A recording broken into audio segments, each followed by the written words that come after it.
back to the kitchen. Last week we were talking about the Beatitudes, and we're going to continue talking about that today. Now, last week I built a tower, and then I talked about how Jesus challenges us to turn our thinking upside down.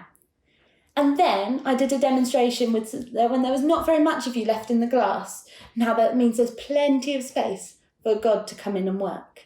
Shall we see what it says next in the Bible? It says, "You're blessed when you can show people how to cooperate instead of compete or fight. That's when you discover who you really are and your place in God's family." Now, I've got a demonstration about that. So if you're competing or you're fighting, there's probably a lot of pressure and a lot of stress and tension on it.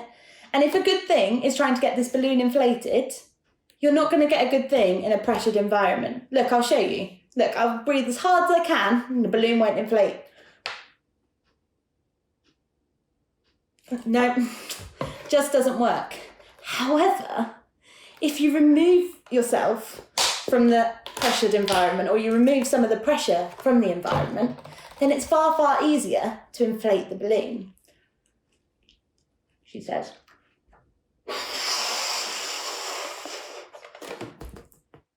So maybe you can think of situations, maybe at school or in your household, where you could be a peacemaker, where you could help remove some of that pressure and tension and allow good things to grow.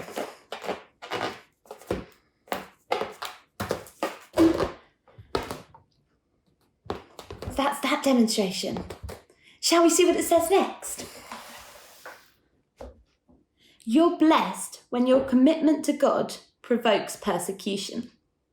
The persecution drives you even deeper into God's kingdom. Not only that, count yourselves blessed every time people put you down or throw you out or speak lies about you to discredit me." That's God talking. What it means is the truth is too close for comfort, and they are uncomfortable. You can be glad when that happens. Give a cheer even. For though they don't like it, I do. And all heaven applauds.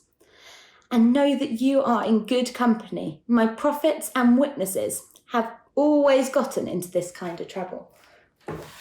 So that means if people are saying things that are mean about you because you believe in God, or they're being really horrible to you, or for some Christians around the world, they've put their life at risk declaring they believe in God, that you're blessed in that situation. So what would happen if I were to put this pin against this balloon? Don't worry, I'm not going to do it. But what would happen? It would pop, that's right. But this sellotape acts like God's protection and God's love. And if you've got that on you and you put the pin in, then God's protection and God's love will stop the balloon from exploding. Look, can you see? It didn't explode. How cool is that? And that's what God's protection and God's love for us is like. Although it might be invisible, it's still really important, and it's there, and it protects us and stops us from exploding. That's really cool.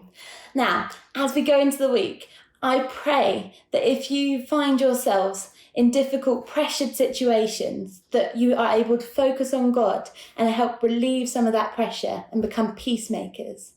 And I pray that if people are being mean to you or being nasty or saying horrible things about you, that you would really know that God's protection is there and that you're really blessed.